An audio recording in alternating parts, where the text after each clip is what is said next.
russosbrand.com, where the pros are the pros. This Disney on Ice shit that we are watching now is brutal. And I know I'm laying out a lot here in the finishes, but talking to Josh yesterday, he keeps ribbing me. He's like, you get your SummerSlam tickets? Because I'm going to the office Comic-Con with the wives on Sunday, and it's like right across here, the parking lot, the arena is in Jersey. And fucking that place holds 80,000 and they've only sold 45,000 to sell it out for 2 nights. So people are like, they sold 40,000. Well, why wouldn't you sell one night for 80,000 and sell out the whole fucking thing? So really the arguments of biggest houses ever, well, they're booking 80,000 and Hamin's Tarp Emporium is going to have to do about a 50% job on that place.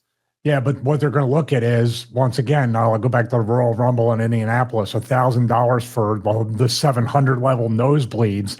Yeah. They're going to make more money that weekend with 2 shows charging extra, maybe the 2-for-1 extravaganza that Punk used to talk about in AEW, right? You're going to. I don't know. Sorry to cut you off. Yeah. I just business wise, if you got to book the stadium for 2 nights, 2 nights security, 2 nights fireworks, 2 nights fucking staff, all that shit. And if you're half filling it, when you could do 1 night and pay for all that 1 night, there goes your overhead by half, right? If you can fill 80,000 instead of 2 nights at 40. So to me, that's double the expense for half of the rate to go over. Well, we also run into SummerSlam in an open air stadium in the Northeast where the humidity can cause what? Yeah, rain. Yeah. Thunderstorms. In a second, it could go flash fucking. Yeah. Isn't that what happened last time? I remember when people were trying to leave Giant Stadium and it was fucking downpour rain. It took like 4 hours. They had to stand they up. Didn't have the right transportation when they left. Much less the weather. It was just people were 1, 2 a.m. That's why you need to, like my action figure had the bag when the pyro hit for the opening of the pay-per-view, Dream and I were out the door trying to beat the MetLife crowd. Yeah, man, I don't know. I mean, this is the thing where give people a little bit of pay-per-view history, because when I was with the company, I had asked somebody in, I guess, marketing or whatever the department was that handled pay-per-views back then. And I was like, why are we charging? And back then, why are we charging $40 for a pay-per-view? Think about how long ago that was. So why are we charging $40 if we charge $20? Like the in-your houses used to be a little bit more affordable. Won't we get more volume if we do a $30 or $20? Won't we get twice as many, if not more, buys? And then the ratings will go around. And they go, we did a lot of market They give me a great answer. They go, we did a lot of market research. We considered that volume. I learned that lesson in my resistance band programs. Lower the price doesn't mean you're going to sell more. Right. And they were right about that. For some reason, pay-per-views, entertainment, movie tickets, stuff like that, they can push the envelope and really, really, for some reason, push it very far.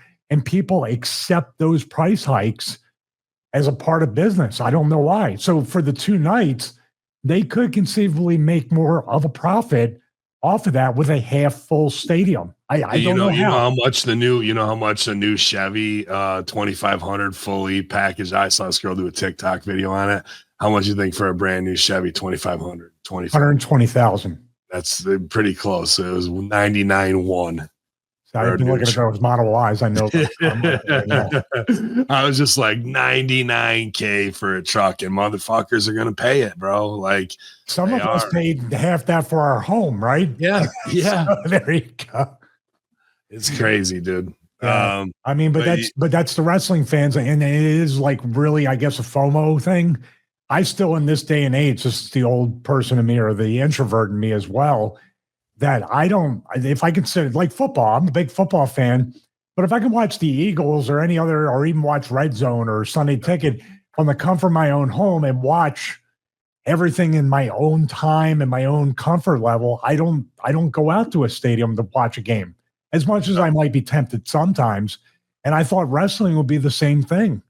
That I just don't know how they're drawing that with Io Sky and fucking Alexa Bliss with Charlotte Flair and fucking the Wyatts and all. Like, dude, none of this shit is captivating. A lot of it is business exposing bad in the work, and they're flying the flag like everything's great. 2 nights, we're killing it, B. Like, I just see that overhead along with the lack of creative, and you're setting yourself up to take a lot of arrows. But like you said, maybe the marketing structure or the, whatever the equation is to do 2 nights and sell volume over quality and one-time experience equals out to $2 million more or something.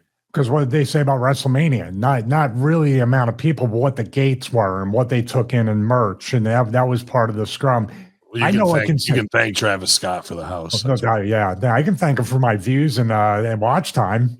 Thank you for the AdSense, Travis Scott. You're huge. I don't want him to go away. No. I don't want him to go. Please stick around for a while longer. So that's like people too. The Travis Scott thing. We'll get that in a second because that's very interesting. That people came back on me about. Well, how do you know he's Art Emanuel's friend and a personal client? He is his personal client. Why do you think that there's a talent connection? Drew McIntyre even said on that Logan Paul clip, right? Mm-hmm. That he ruined WrestleMania 41. Yeah. And he did. Everybody thought The Rock was coming out. But I was going to say, I know what can save SummerSlam. Oh, my God. What's this throne doing here? What's this Terminator entrance? Why is Arnold on the Titantron? Yeah. Oh, I guess I got to do it. Got to. There you go. What if he really became a man of the people? The throne came out, and then he wasn't in it, but he came out dressed like Cody, and they smashed the throne together to show true unity between each other. Where's that payoff? Cody smashing the throne. Instead, we've got, we're on the same page. Or the payoff is that Cody's never going to win the belt again. That's Triple H's payback right there. The payoff is that he has to look like stripper George Washington every week. Oh my God! What the fuck is this guy wearing? Is he an afternoon or nighttime shift? Yeah, he might be on relegated to Saturday morning put him on the afternoon shift. Yeah, Saturday morning superstars. You're working from 11 a.m. to 11:15. Not even the lunchtime buffet is going to save you. He wants that Stevie Night Heat spot now. Where did this Stevie Night Heat championship come from? Richie from Magic? Who told you to create this? Oh shit. I don't know. On SmackDown, obviously the Hogan thing is what people were tuning in for, and they did a good job putting all that together. I'm sure that's been in the can, you know what I mean? Know that it's coming. They might have changed the voiceover. But we get into the show, and it's girls on girls in tag matches. This is not really worried about shitty strikes or waiting to catch somebody on the outside. They're God. With Raquel Rodriguez, they're just hurting this girl by not protecting her. She's not ready to be out there at this level in the deep end yet. You know what I mean? It really is paint by numbers NXT with her, and she's afraid of fucking up, and she doesn't know who her character is, and that hinders her to go, I'm going to cut a half Spanish promo because remember, I'm Latino and that's where I'm comfortable. Like, and Kevin Nash tweeting her and whatnot. And then she works big style for 2 weeks, but doesn't really understand what any of that even means and how to look strong.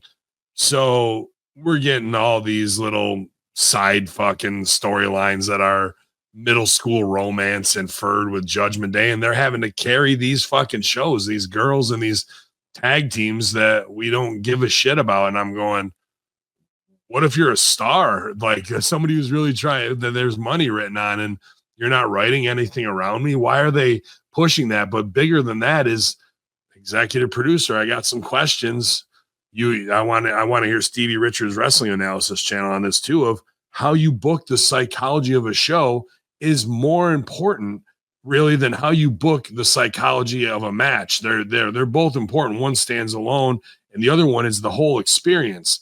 And when you put on last night, Shitty Six intergender with girls and AJ and Dominic, follow that up with fucking Erratic 8 woman tag match. Then we went one singles match with Sheamus and Rusev. And then we're right back to another tag match. You cannot book tag matches and multi-person matches throughout the show just to get out there, get everybody out there, and then he'll have it all turn into a schmaz, and here comes security. They ran that play 3 times on one show. You run it once, you have one tag match and maybe one 8-man, not tag. You've worn the crowd out. Like, the whole story is the tag of the match of what it should be. And if we've seen it in 4 matches, why would I want to read the same fucking book the same time 4 times a night, dude? So they're not even setting up the show in what they need to do structure-wise and storyline to create an entire experience to feature everybody properly. Well, let me ask you this. We're a week out of SummerSlam, less than a week at this point.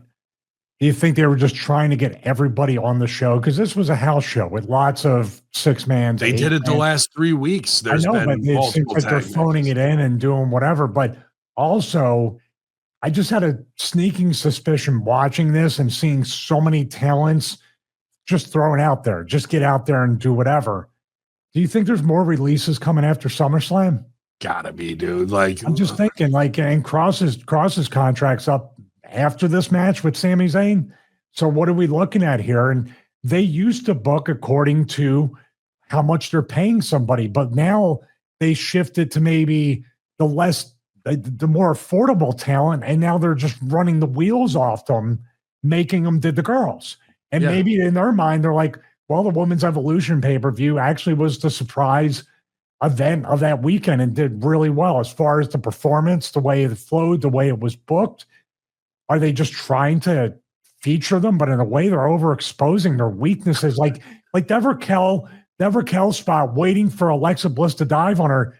There wasn't one camera cut for like 15 seconds. No, they're sitting there waiting. A tight shot of Alexa getting ready and then a shot back in. Like, dude, to me, that's not by accident. Why would you do that? Is it, or is that UFC bullfighting or bull riding guys who don't know how to shoot and edit wrestling, and they're waiting for these amateur spots from these girls who shouldn't be doing these spots? They shouldn't be doing them to start with. So that's why they're taking extra long, and we don't understand how to edit and cut the right way to protect anybody. Like, and it's also the agents possibly not smartening up the production guys of, we need to do this here to protect them so they don't get caught waiting and looking, you know? Yeah. Yeah. The thing with that too is when Raquel is lucky that Alexa weighs like less than 100 pounds, because the way she landed, her foot was underneath her knee and she kind of sat herself down and she blew her knee out before, right? Yes. So, man, I mean, it's just, and for all we know, she might have hurt her knee. We don't even know.